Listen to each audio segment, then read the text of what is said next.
Good morning. Thank you for joining us today as we share updates on another winter storm coming to North Carolina.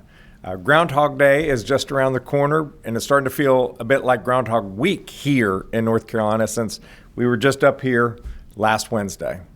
I'm joined by Director of Emergency Management, Will Ray, Secretary of Transportation, Daniel Johnson, Secretary of Public Safety, Jeff Smythe, Major General Todd Hunt of the North Carolina National Guard, and the Commander of the State Highway Patrol, Colonel Freddie Johnson.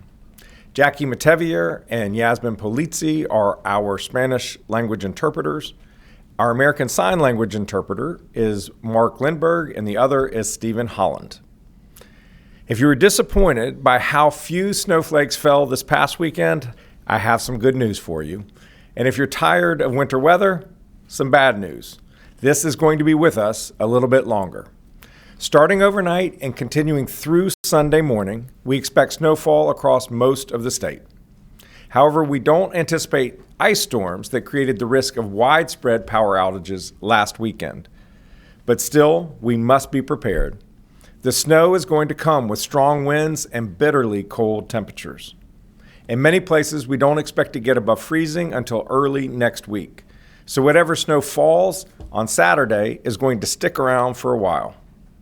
In coastal North Carolina, especially the Outer Banks, strong tides and high winds could also cause flooding. Strong winds combined with snow can create whiteout conditions, making driving treacherous.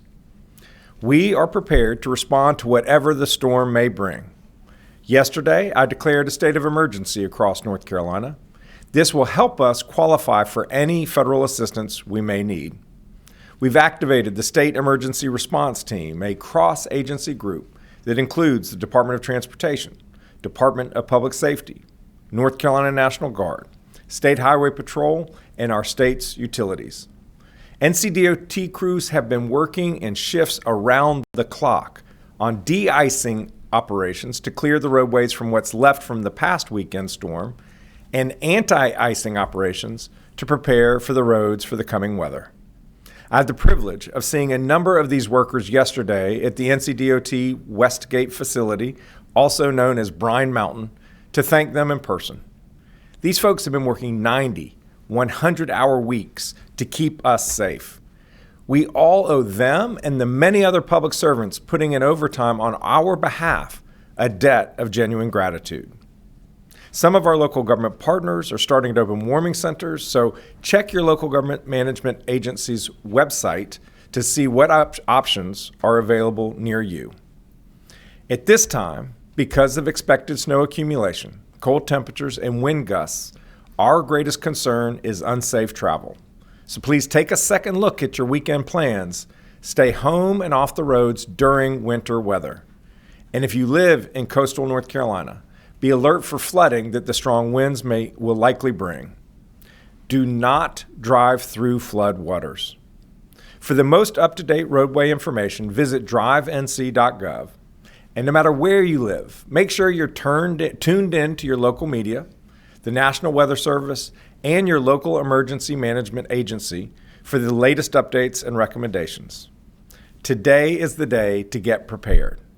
Make sure you've got non-perishable food, plenty of water, and batteries and other supplies in case you get stuck at home or lose power. And please check on your neighbors who may be vulnerable. Let's stick together, keep each other safe, and hope for a fun snow day here in North Carolina, something that we don't get all that often. Thank you, and I'm now going to bring forward Director Ray and then Secretary Johnson. Thank you, Governor.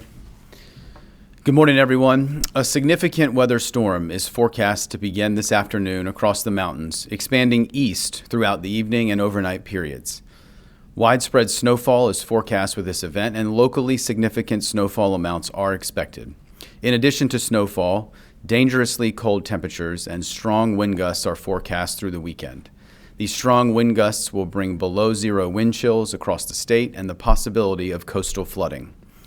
Cold temperatures will linger into early next week, prolonging snowfall impacts. A winter storm warning will go into effect statewide late this afternoon across the mountains and Piedmont, and overnight Friday into Saturday across the coastal plain.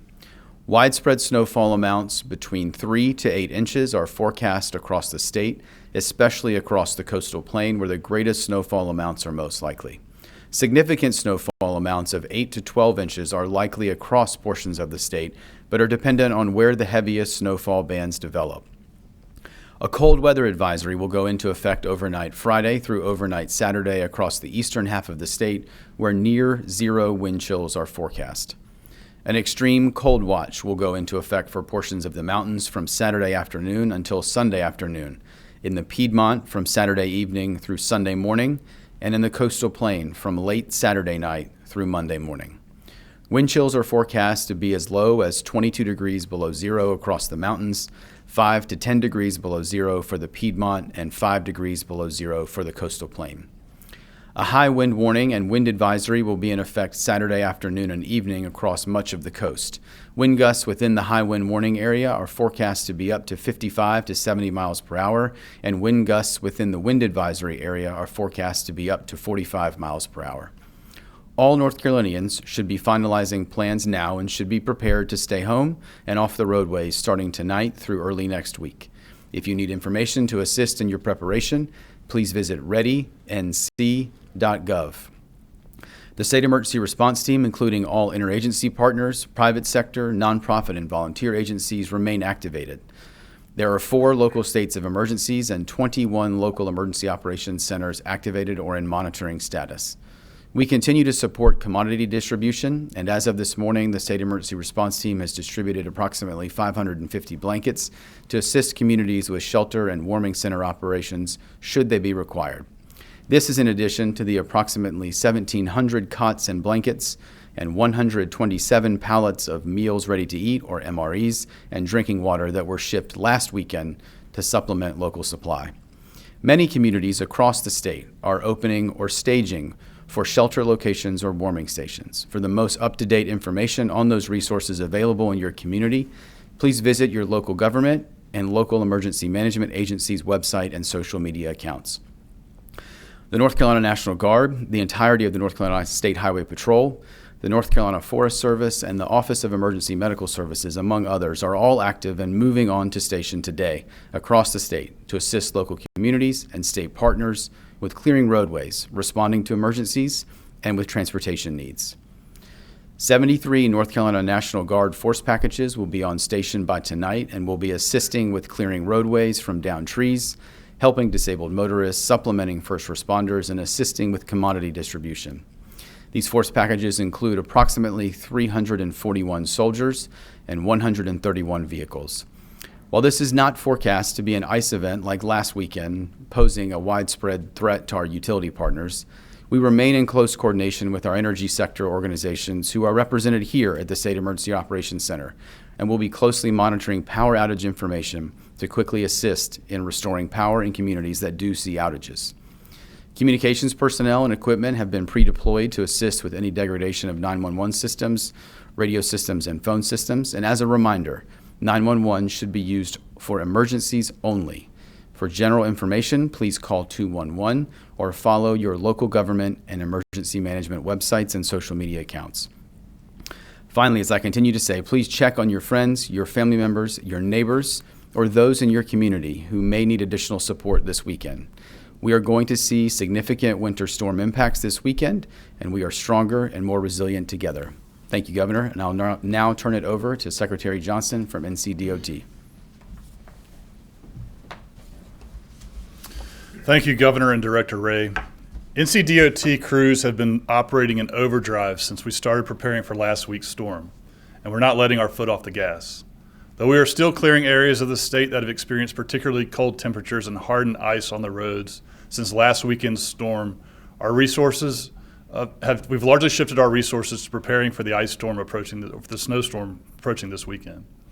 We're closely watching this storm. The latest forecast shows that this storm will have statewide impacts on the transportation system and carries the potential for severe impacts on a significant portion of that system. As we did last week, we're encouraging people to stay off the roads as much as possible the next few days. We appreciate everyone's cooperation in limiting travel over the past week. Because North Carolinians heeded the warnings last weekend, we had 0 traffic fatalities related to the storm, and for that, we are very grateful.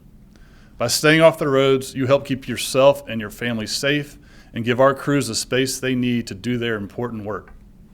Speaking of that work, I want to take a moment to recognize the thousands of DOT employees and contractors who have put in a major effort over the last 10 days. I'm thankful for all of their work and for all the work they'll do over the next several days to help us recover. Over the past 36 hours or so, these crews have put out an additional 1.4 million gallons of brine to pre-treat our roads, which will help keep more ice from forming on the pavement. Once it's safe to do so, our crews will be running plows to remove snow from the roads and to spread sand and salt to help with traction. Rest assured, we'll be working hard to clear the roads as quickly as possible. We ask for your patience as we work through the recovery, especially with more cold temperatures to come in the days ahead.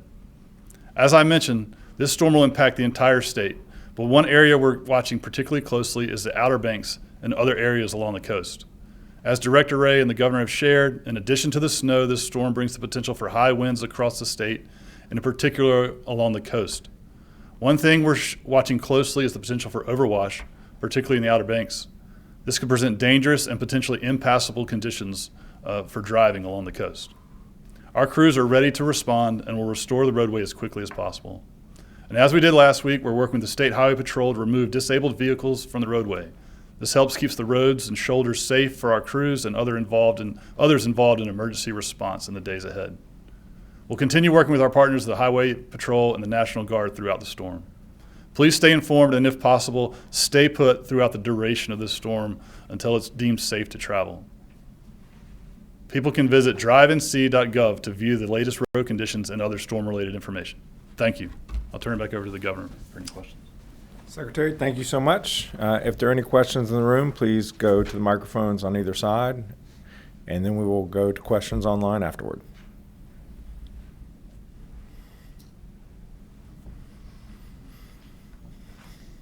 Hey, Adam Wagner from WNC.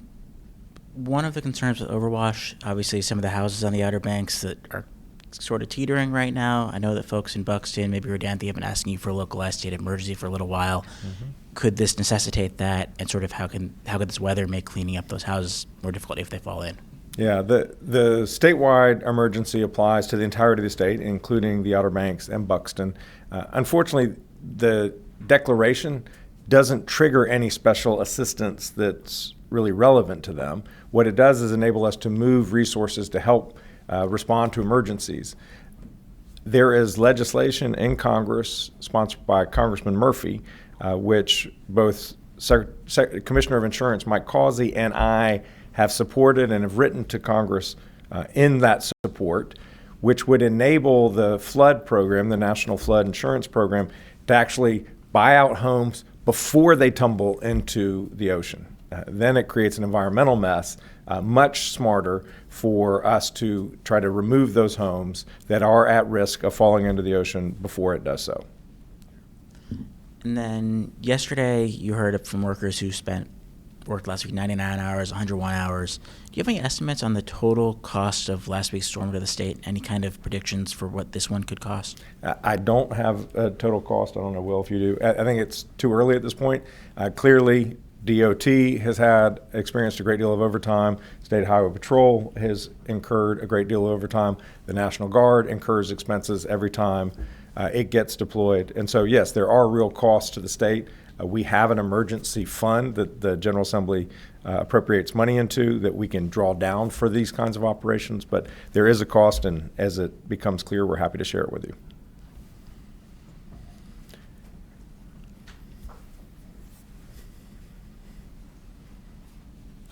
Hi, Governor. Christine Zhu with NC Newsline. What preparations are being made in regards to the power grid and any potential outages? We are in constant contact with our energy partners, whether that's Duke Energy, the electric co-ops, the electricities, and they're here. We know where their greatest worries are.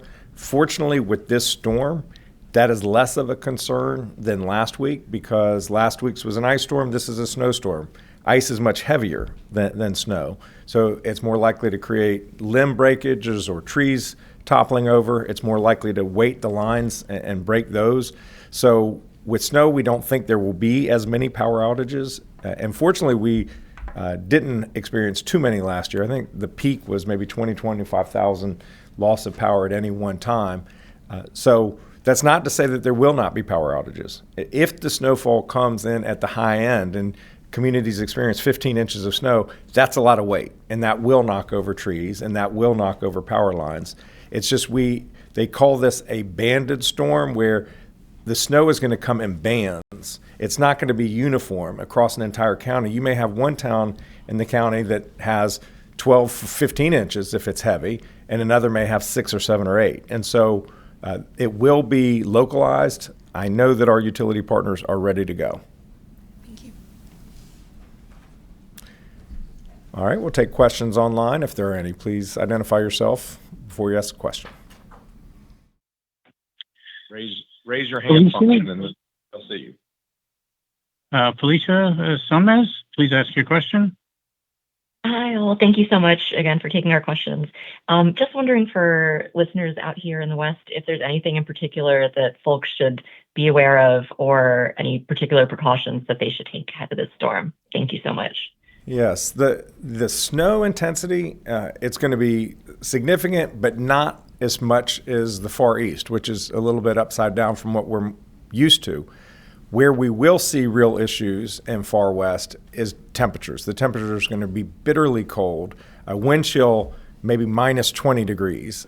Obviously, the risks of frostbite and hypothermia become very elevated when you have temperatures that low. So folks just need to not be outside if they possibly can. And if they are outside, make sure that you are well dressed, wearing lots of leathers and covering all exposed skin. If you have to drive and there is snow, make sure that you have a safety package in the car with you, because if you run off the road in temperatures like that, it can be very dangerous. Question? There are no more questions online. Very good. Thank you all very much.